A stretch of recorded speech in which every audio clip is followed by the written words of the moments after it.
Well, the weather for the whole of the south of England will continue as it has for the next few weeks. It's going to be hot and moist, with temperatures rising steadily as time goes on. There's a chance of steamy moments as we move into the... sod it. We never wanted to do this.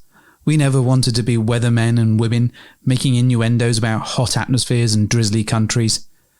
We didn't want to be child-friendly. We didn't want to bang on about being for over 18s only.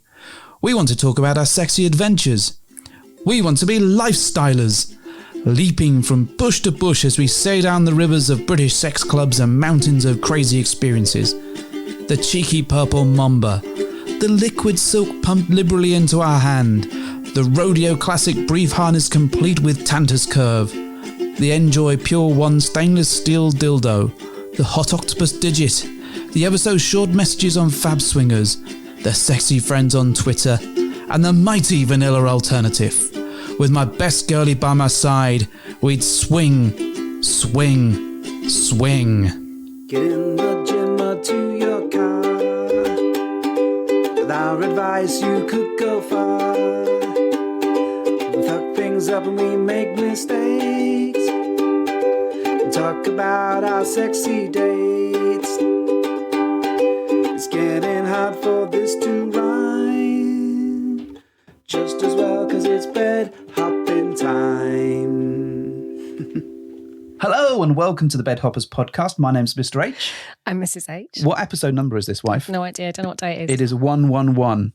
Is it really? Yeah, 111. I quite like that. Do you? I like numbers that all are sequential and stuff. But it's not sequential. It's not going up. Well, the same then. It's just repeating. Brilliant. Okay, so welcome to the sequential 111 today.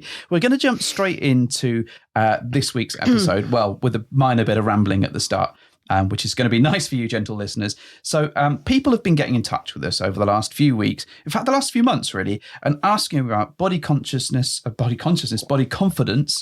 and being larger in the lifestyle. And the other week, we had a question about it sent to us that I think we darted around a little bit.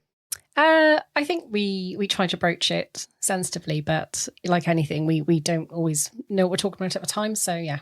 At the time, we don't always know what we're talking about. I think it's a fair statement. Yeah. So what we've done is we've brought a couple of extra special guests in to talk about their experiences.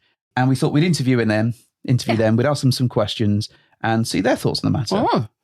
Does that sound good? Yeah, all right. Sounds quite marvelous. Do you want to introduce them? I do. We've got some very glamorous ladies with us tonight. We have got a very sparkly Emerald and we've got the lovely Kitty. Why is Kitty not sparkly? Because she's not a gem like an emerald. Oh, okay, I see. Purring? She can be purring, yeah. Mewing? Cool. I mean, cats are pretty glamorous, so yeah. It's all good. Thank you, folks. Welcome. You can talk now if you like. Well, that felt yes, only... we're here. I'm Fluffy. Fluffy. I'll go with good. That. Yeah. It's a kitty, Fluffy. Oh, good. So once we've got past the now mildly awkward stage, we can get into the stage where we get to know you folks a little bit better. Mrs. H, do you want to ask the first of the questions? The first of the questions. The first of the questions. I would. So tell us a little bit about yourselves. Should we start with Kitty? Oh, let's do it. It'd be rude not to, really, wouldn't it? Yeah. Hi. I'm Kitty. I am one half of the couple known as Kitty and the Boy. And we've been in the lifestyle since summer 2018. So 3 years now, roughly speaking. And in terms of this topic, I am approximately a UK size 22, depending. And quite happy with that, to be perfectly honest. So you guys are on Twitter, aren't you, as Kitty, Dagger and the Boy Yes. Who? Yes. Okay. Yeah, Kitty, Dagger and the Boy Who. Wonderful. And that is we correct. met you, must have been, a couple of years ago? Yeah, is it that long? Yeah, it is. Oh, no, maybe we've been in the lifestyle for longer than 2018 then, because I think we met you in 2018. There we and go. that wasn't in our first year. No. Well, we met you at the Bristol Social, I think. Yes, did, your second time at the Bristol Social, yes. It was the most crowded room I've ever known. It's horrendous. It was dense. If you like a really loud, noisy club, then you'll probably love it, but it is not for me. No, it certainly gave us a few ideas on social. So hopefully when ours comes around, we'll be nailing it. I know. Look at me bringing in myself. You're talking about you and I'm talking about me now, right? This is marvellous. So unlike you. Exactly that. So Emerald, tell us about yourself. Hi. Emerald or Emerald Debauchery on Twitter. I have been in lifestyle for 2 years, just over now. Kind of fell into it really after sort of gaining a bit of confidence in myself, finding a happy place that I was in and deciding, I'm happy and comfortable with myself. And now I want to be happy and comfortable with my sexuality, which was pretty much, I want to try women, be with a woman. And that sort of led me to wanting to dip my toes in, it's wrong to say a woman, but That's very niche. I don't recall there being any toes. Fingers, yes. Toes, no. No, I've never dipped my toes in a woman. After a night out, it was me. I went to my other half and said I'd like to find a woman and see where that led. And one way or another, we sort of fell into the lifestyle. We've met some lovely couples since, some more lovelier than others.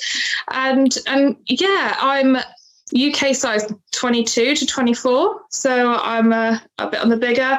I would probably say I'm not always happy with how I look and how I am, but I'm definitely learning to live with it. And I've actually found that lifestyle has helped me massively learn to live with that and grow in confidence.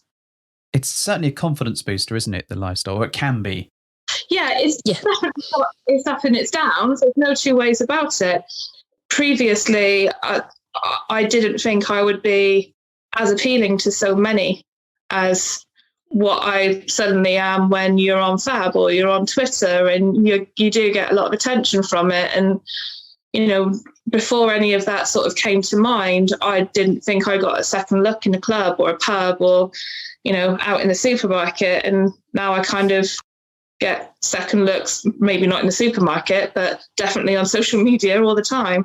So let's explore that a little bit. So you wanted to play with ladies, and that came to mind. So you talked to your partner about it, and what was that conversation like?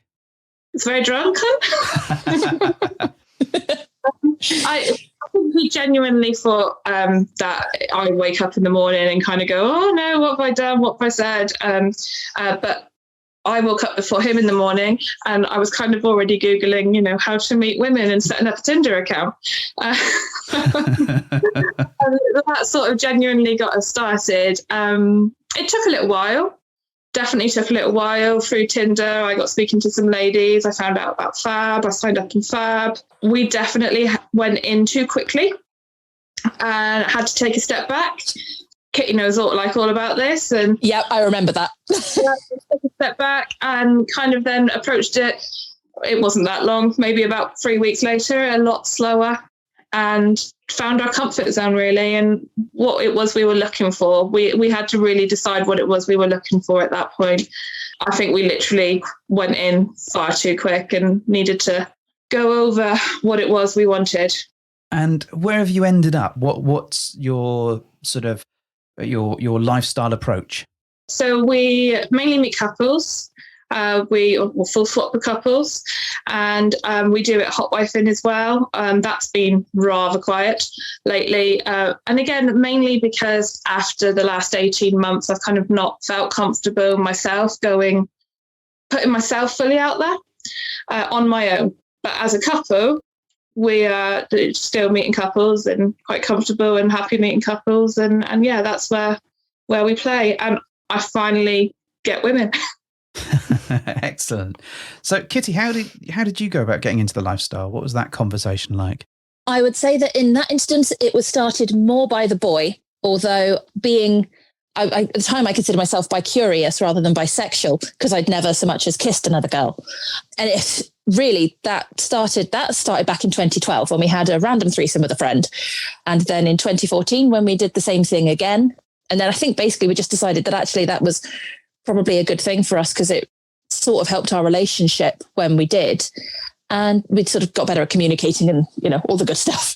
And it kind of went from there. I think it probably helps that we started more or less by going to a club. We found the BBW night because that was where I felt more comfortable, because I figured there was a good chance I wouldn't be the biggest person in the room. You mentioned BBW there. What does that mean? I've seen a few different interpretations of it, but the one most commonly, I think, is Big Beautiful Woman. That's the one I've mostly seen. Excellent. Thank you. Big Bad Wolf. So you had that chat and then you went to the BBW night. How was that? It was okay. I don't think we didn't play with anyone else for the first few times. We just sort of played with ourselves, played with each other, shall we say. And it was just really nice to be in that more free environment. We'd spent quite a lot of time in the kink scene, so we'd been to a few dungeons and things prior to that. So that was a few years of doing that without any swapping or non-monogamy. That I think really helped us to be able to go in with a little bit more confidence. And yeah, we started with the club and then we got into Fab. And I think the boy definitely steers the Fab much more than I do. I just get very tired of it very quickly. I just have nothing to do with it. I'll do the conversations once we get to WhatsApp and the like. Prior to that, nah. Fab is an interesting world at the very best of times. So we're going to come back to Fab in a minute. But so you've both told us how you've sort of gotten into the lifestyle. Did you have any concerns about getting into the lifestyle? What were your worries about it? I would say for me, it was really the standard ones, the strength of our relationship or that side of things. There was a little bit with the body image, but for me, not hugely, because I'd been posting pictures on a porn website several years previous because I'm a massive exhibitionist. And that had sort of given me the confidence that there are people out there that find people of my shape attractive. So I wasn't so worried from that perspective. And Emerald, how about yourself? I think for me, it was so new and different to anything. We'd never even really talked about anything like this before. So yes, strength of our relationship. Would it actually go anywhere? Would it actually become anything? And then, like I said, we did take a tiny little break after it all went epically disastrously wrong in the first couple of weeks. You stood us up, you sods. And then it was more of a case of, right, we knew we wanted to sort of see what being in this lifestyle was about. So we decided to go to a club, even if it was just to speak to people, observe. It just felt like the most sensible way to sort of get some more opinions on it. But I think once we got over those initial thoughts, it gets quite scary setting up a profile, really, because I had to be very honest with myself. On our profile, it says both of us are large. And it was a bit of thing of almost wanting to manage expectations of people that we met. Photos as well. It's no different to any other women. I expect we all take 50 photos just to get the one that we're happy to publicly post. And I don't think that is any different any size that anybody is. It's not limited to women, I can assure you. No, exactly. I really don't think it is. Anybody taking a picture of themselves, because you're putting it so out there, you really want to feel happy and confident with what you're putting out there for absolutely anything. And I think that sort of left me a bit edgy with some of the stuff that I was putting out there, because even though I was quite happy to post it, it's still then you go in, what will other people think of it? And, I think that's a good picture of me, but actually there's still a whole load of flaws there. So it does sometimes leave you a little bit unsettling, but then you start getting the positive comments and you start getting the fabs and you start getting the messages, and they soon go away because your ego takes over and you're like, actually, somebody doubts, not the messages.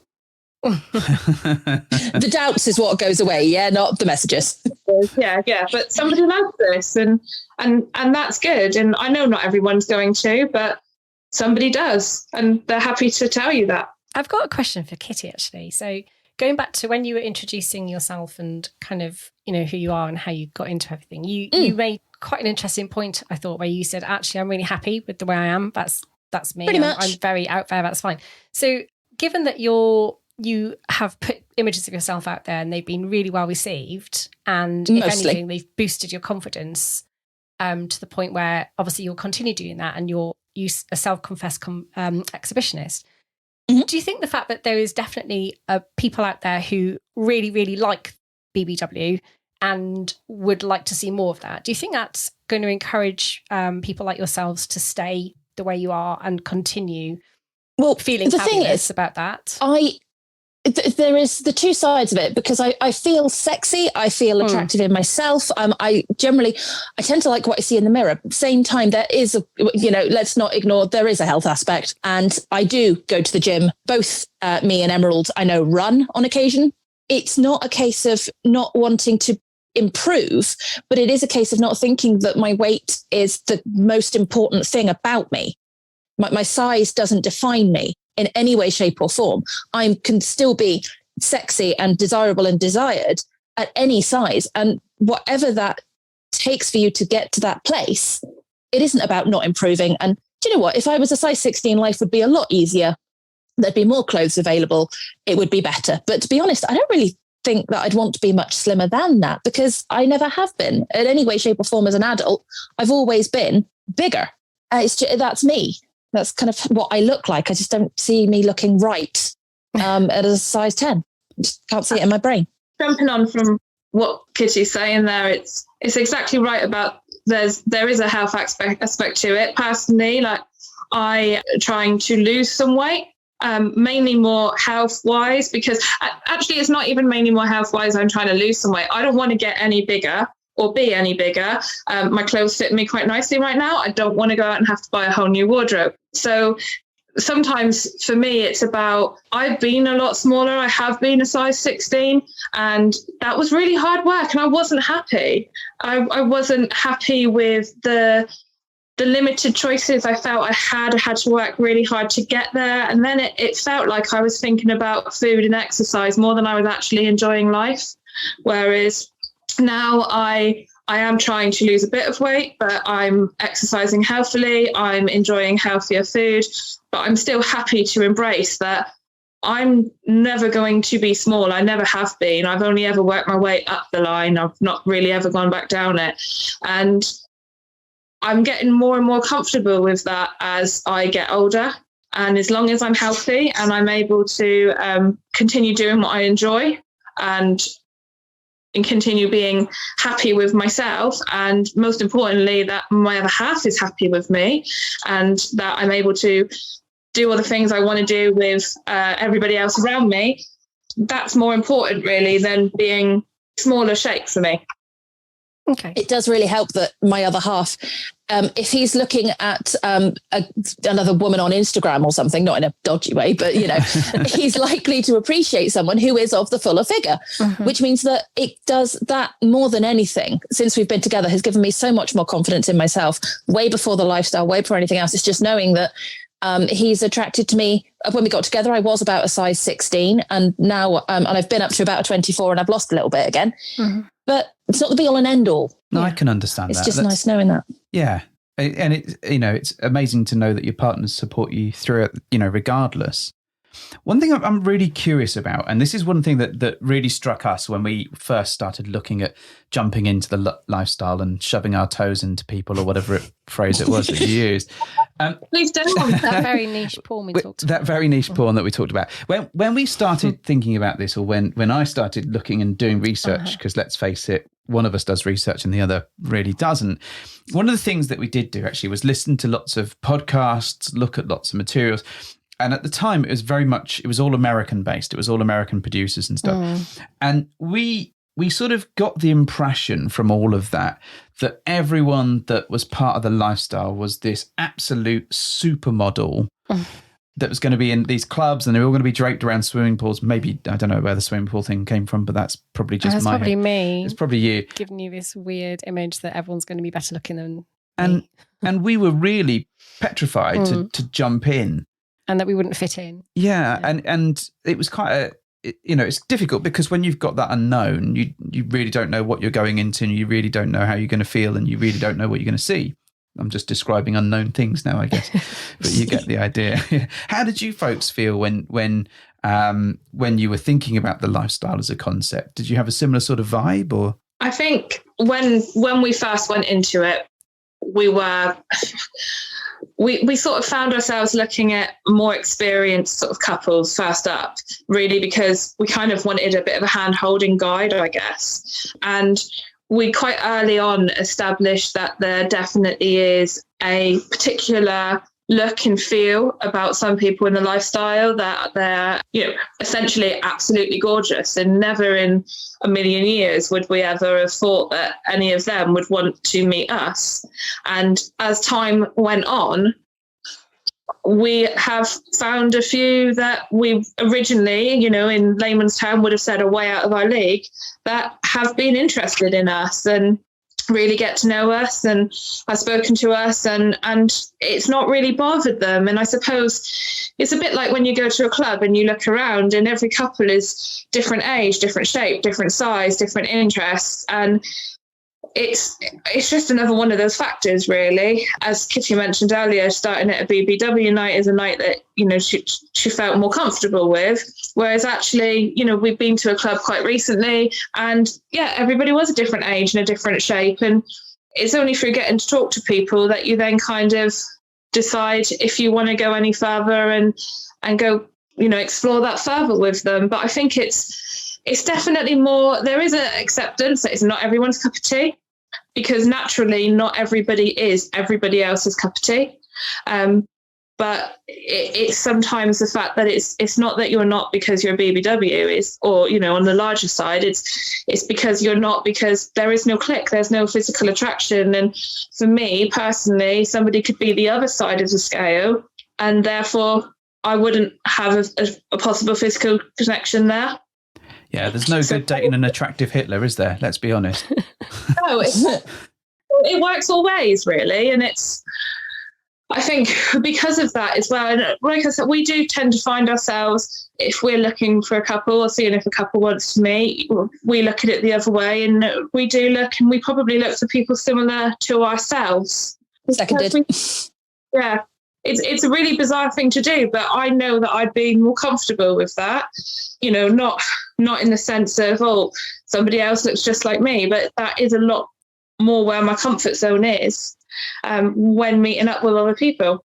Yeah, I do tend to assume that people who are going to be interested in us are more likely to be at the larger end of the spectrum. And that's not necessarily across the board, because both the boy is pretty much standard sized, maybe a little bit over lockdown, but who hasn't?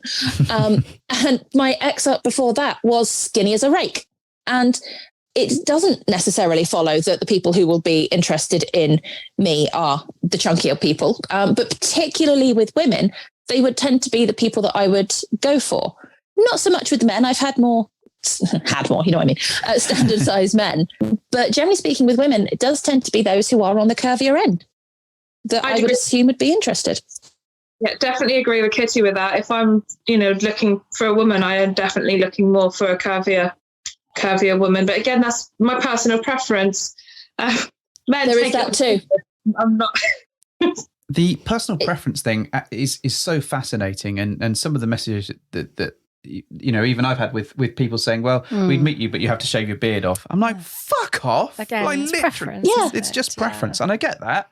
And often, you know, you got to work out what works for you and what you're prepared to do to fit into people's visions. But then, you know, how much you don't want to change yourself for anybody. It's just so wrong. It's certainly not somebody that, may only be a one-off connection. It might not be someone that you see on a regular basis. And sure, if you're going to become into a poly situation, you may look at that a little bit differently. But certainly from the point of view of clubs and full-on swinger lifestyles, then no, you don't want to change for the people around you. Especially not for a social meet.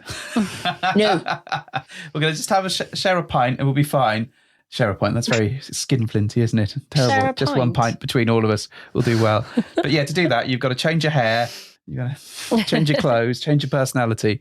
It's just terrible. Lose 20 pounds. Yeah, exactly. All of those things combined. That's a very tall order for one date.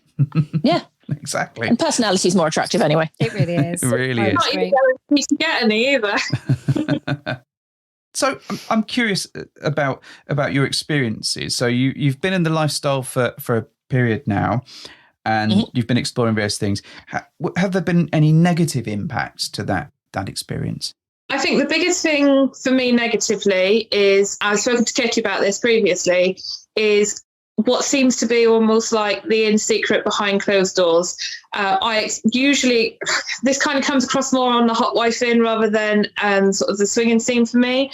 With couples, it's a bit different, but usually because I have got a single profile as well, and I do meet on my own, I tend to get a lot of interest. And if I say, sorry, I'm not interested for whatever reason, well, you know, you were too fat for me anyway. It does come out. Yeah. That really gets me, because that is excuse me, but that is bullshit, because if I was attractive enough for you before, I'm attractive enough for you now. And it's not anything to do with your weight when you get those comments, because you could be skinny. And if you turn someone down, those people would probably still give you that vitriolic message of just hatred at whatever you happen to be. It's an easy thing to pick on. It is. It's inability to handle rejection, really, and that's fine. I can process that. It's a go-to fight or flight method, really, and it's how they're processing that. The other one that I tend to sort of, it kind of gives me, I just don't sit comfortably with me, is when I look at a profile and there is somebody that I know would never in a million years give me a second look if I bumped into them in, a pub. Or brush past them at a bar, I wouldn't get a second look at all. But suddenly on BBWs, curvy ladies, larger ladies, they're the in thing. They're exactly what they want. And I don't know whether there's that expectation that I'm desperate. The gratitude thing, yeah. I've got a man at home. I'm not that desperate. But it does seem to be that whole idea that I'm larger, I'm on here, and it's suddenly okay. I know it's not a dating website. No one's expecting me to walk down the street holding hands with any of these guys, but it's like in the real world, they would like a supermodel hanging off their arms, but in, the bedroom, they're happy to take either anything they can get, or they are actually interested in larger ladies, but are too embarrassed to live their life like that. Say that, I've got half a feeling I have at some point walked down the street holding hands with your husband. I might be wrong, but that's just a funny feeling. Certainly kissed in car parks. Never mind, actually. He's quite happy to have a BBW hanging off his arm. He's more than comfortable. Luckily. He's happy to have you hanging off his arm. Kitty, have you had any negative experiences within the lifestyle? I don't do that much of the fab bin, which means that to an extent, I don't see the vitriol when we turn people down. The boy picks up all that. And so for me, I don't tend to see it. I'm absolutely certain it happens in very much the same way as Emerald said, I never fancied you anyway. I was like, well, clearly you did. Come on. But in terms of actual experiences that I've had, one or two, but that's really just people on Twitter because my account's not locked. It's very rare that it happens actually in the lifestyle. People will turn you down politely for the most part if they're not interested. I haven't really seen much. I'd actually say, like, mentioning Twitter, that's probably where I found the most positive comments and the most positive surroundings, really. I've never once, I mean, God forbid what's going to happen now I've said it, but I've never had a negative comment come through from Twitter. They've always been positive, and actually, naughty Twitter seems a lot nicer than actual normal Twitter, really, which can be quite violent sometimes, but it just seems that there are a lot of people that actually just support body image, whether that be dad bobs, mum bods, curves, absolutely anything. Or the extremely thin as well in many cases, that will also get the support where they need it. I find really, like you were saying about normal Twitter, I think really it happens to me if like a hashtag or something puts me into the feed of normal Twitter. That's when I get the hate, not through anyone who's on naughty Twitter. That's interesting. I think Twitter can feel like actually quite a safe place sometimes, especially when you're putting yourself out there publicly for thousands of people to look at and comment on, and you're being very brave by doing that, like all of us are every day when we do that. But apart from the odd weird comment you've had about was it Ricky Tomlinson? I've had Ricky Tomlinson, that's fun.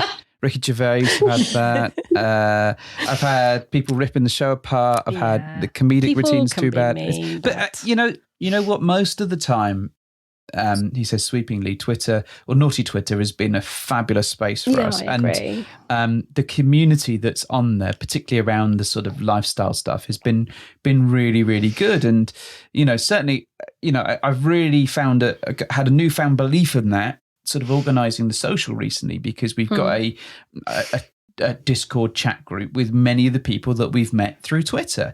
And I'm in it. You're in it. Yeah, you are. And those people are fucking amazing. And it is really lovely. Universally, yeah. With maybe one or two exceptions. You know who you are and what you did. And talk about those rule breakers, aren't you?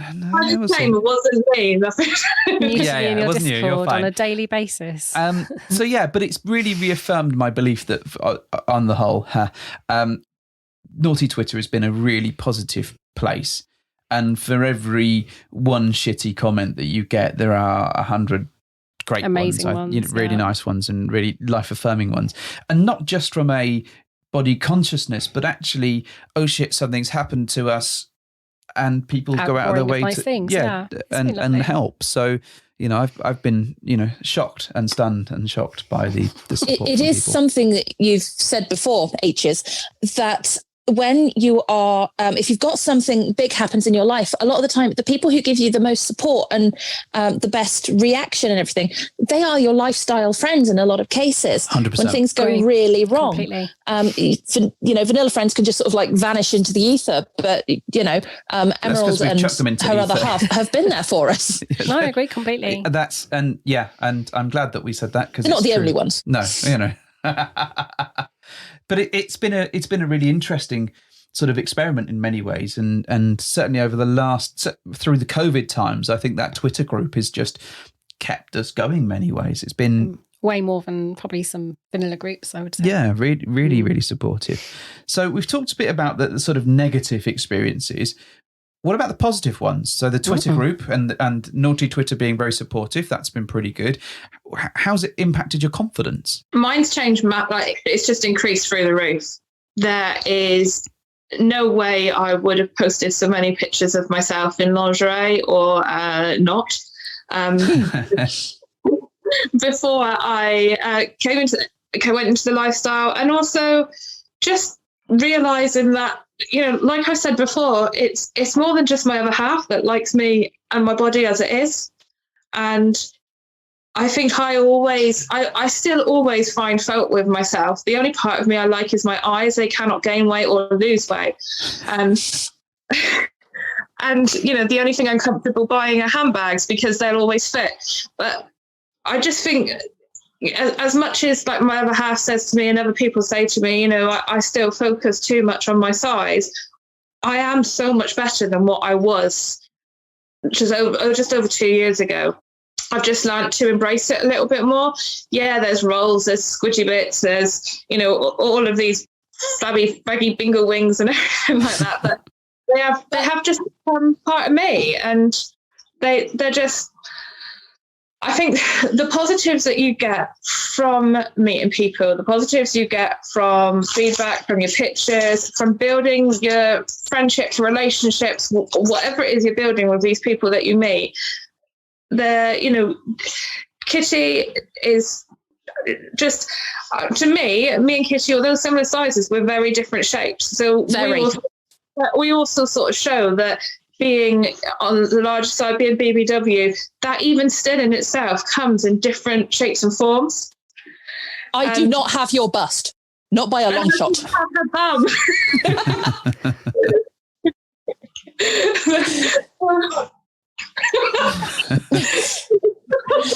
If one person with both of them, they'd make an absolute killing. Lightning in the bottle, isn't it? Yeah. I've had both.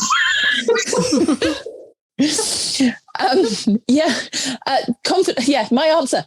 The other thing, OnlyFans. I'm on OnlyFans now since spring this year. So great year again, to choose going on to OnlyFans, of course. Happening, yeah. Thanks for that, OnlyFans. Love ya. But again, with the confidence and the boosting and the positives, it really does. It comes from all areas. It's just such a boost, and it always has been ever since day one.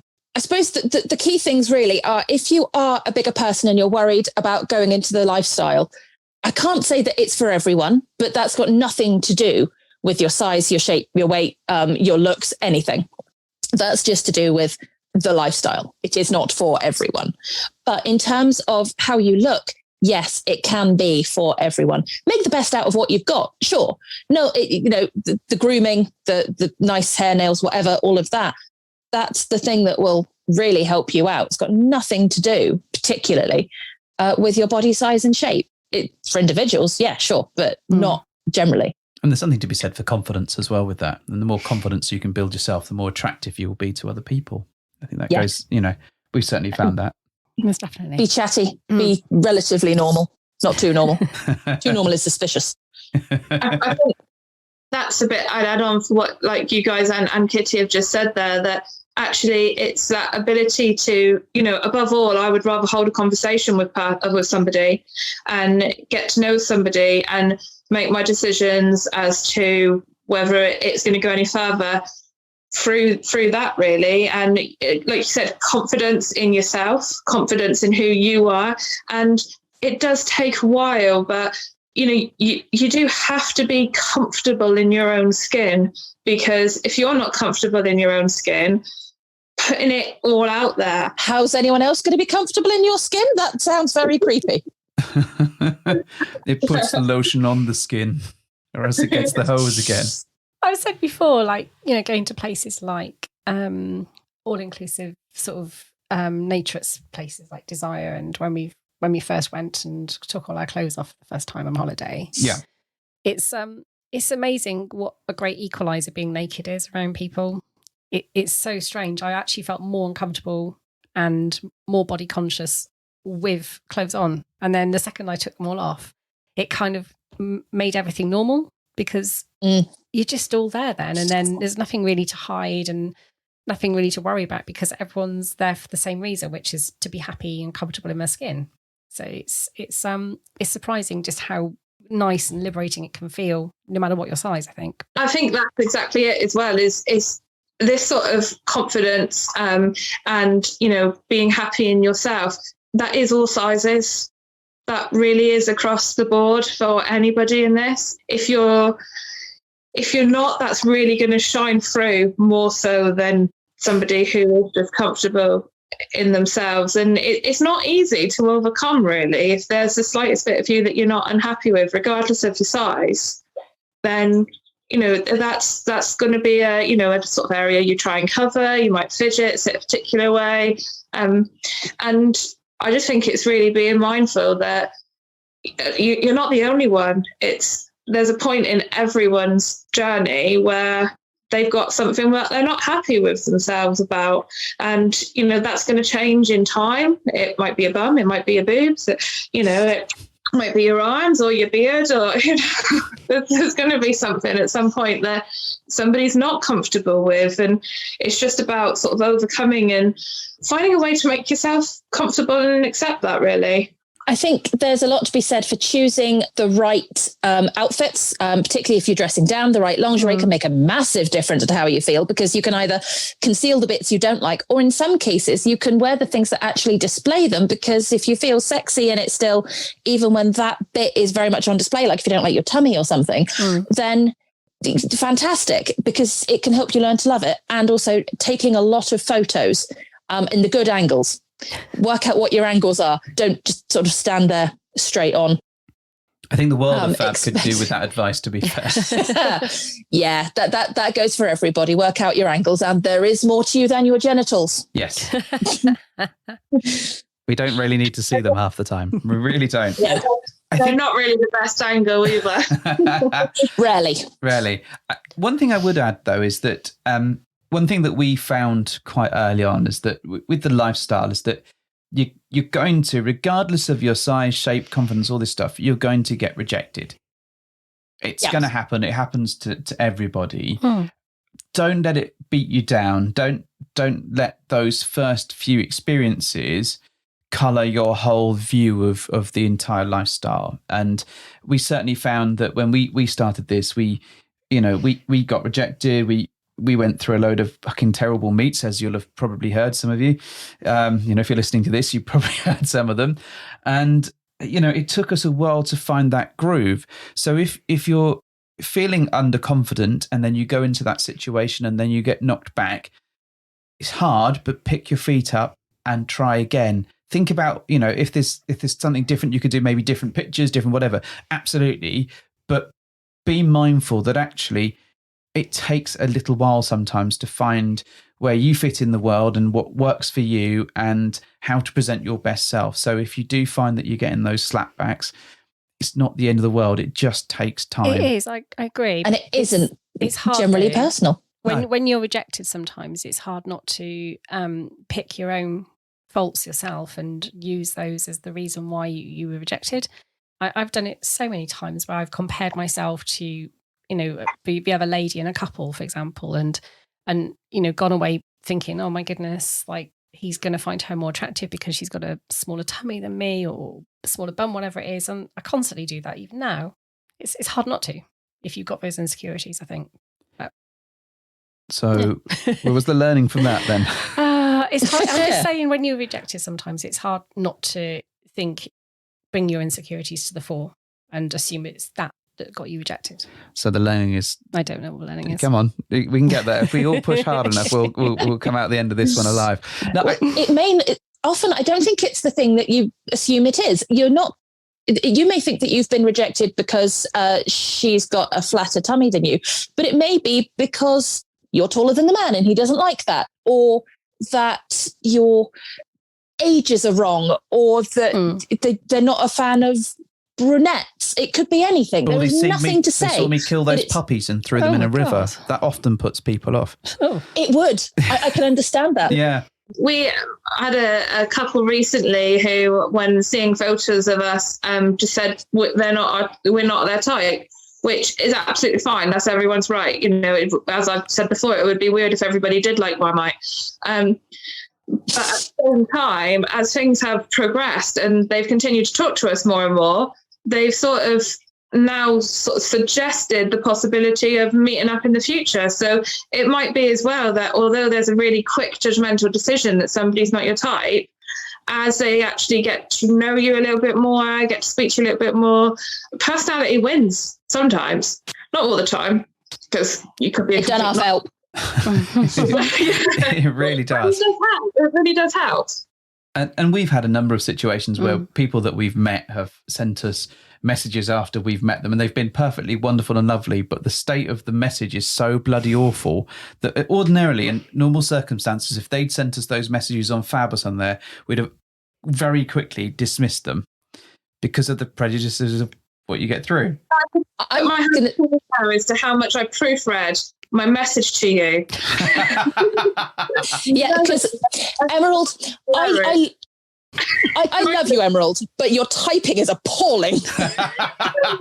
I literally have 10 thumbs, I swear.